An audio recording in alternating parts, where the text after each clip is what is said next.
Hello बच्चों, चलिए प्रश्न पढ़ते हैं। प्रश्न दिया है, लिंग सहलग्नता वंशागति से आप क्या समझते हैं? मानव के दो लिंग सहलग्न लक्षणों के नाम लिखिए तथा उनमें से किसी एक की चित्रात्मक व्याख्या कीजिए।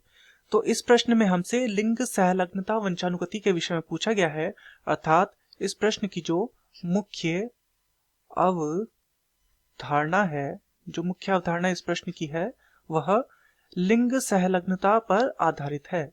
लिंग सहलग्नता, लिंग सहलग्नता पर यह आधारित है। तो सबसे पहले समझते हैं कि लिंग सहलग्नता होती क्या है।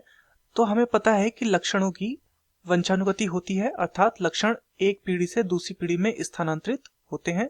तो इसे हम क्या बोलते हैं? लक्षणों की वंशानुगति बोलते हैं। ये लक्षणों की वंशानुगति जब लिंग संबंधी होती है, लिंग संबंधी अर्थात लिंग गुणसूत्रों के माध्यम से जब यह वंशानुगति होती है तो तब हम उसे क्या बोलते हैं? लिंग सहलग्नता वंशानुगति बोलते हैं। तो मानव में यह वंशानुगति तीन प्रकार की होती है। मानव में तीन प्रकार की होती है, तीन प्रकार, जिनमें से पहला जो है वो है एक्स लिंग सहलग्नता, अर्थात जो एक्स गुणसूत्रों से लगकर जो लक्षण वंशानुगत होते हैं।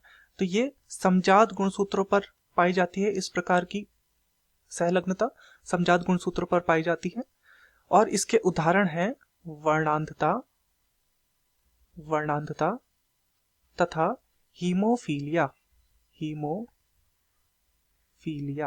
हीमोफीलिया। तो ये जो है ये है एक्स सहलग्नता। दूसरी होती है वाई लिंग सहलग्नता, अर्थात जो वाई गुणसूत्र पर होती है। तो ये कहां से कहां जाएगा? ये पिता से पुत्र में ही जा पाएगा, क्योंकि मानव में जो वाई गुणसूत्र होता है वो सिर्फ नर में पाया जाता है, अर्थात ये पिता से पुत्र की ओर ही स्थानांतरित हो पाएगा। इसका उदाहरण है कर्ण पल्लव का हाइपोट्राइकोसिस, कर्ण पल्लव का हाइपोट्राइकोसिस। तो कर्ण पल्लव का ये जो हाइपोट्राइकोसिस है ये वाई लिंग सहलग्नता का एक उदाहरण है। तीसरा जो इसमें प्रकार है, जो तीसरा प्रकार है वह है एक्स वाई सहलग्नता, एक्स वाई सहलग्नता।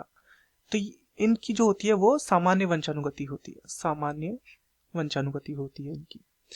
तो चलिए, हमसे प्रश्न पूछा गया है कि किसी एक को हमें उदाहरण के माध्यम से समझना है, तो हम यहाँ पर वर्णांधता को लेते हैं।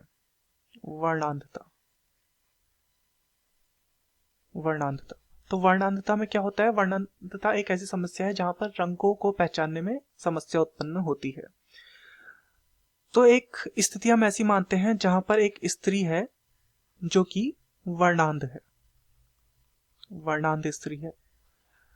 इसका विवाह हो जाता है एक ऐसे पुरुष से जो कि सामान्य है, अर्थात जिसमें वर्णांधता नहीं है। तो इसके गुणसूत्र को, स्त्री के गुणसूत्र को हम दिखाएंगे एक्स डैश। अब ये डैश का जो अर्थ है ये हम इसलिए लगा रहे हैं ताकि हमें पता चल जाए कि ये वर्णांधता का लक्षण लेके चल रहा है। और जो पुरुष के गुणसूत्र होंगे वो सामान्य होंगे, क्योंकि ये सामान्य है, इसमें वर्णांधता नहीं है, अर्थात एक्स वाई। तो अब देखते हैं इनकी संतानें किस प्रकार से होंगी। ये एक्स डैश मिलेगा इस एक्स से, तो यहाँ पर क्या बनेगा? X dash x. तो ये क्या हुआ? ये हुई है पुत्री। और ये कैसी है? वाहक। वाहक अर्थात इसके स्वयं के शरीर में वर्णांधता के लक्षण नहीं दिखेंगे, परंतु ये एक पीढ़ी से दूसरी पीढ़ी में वर्णांधता को स्थानांतरित कर सकती है।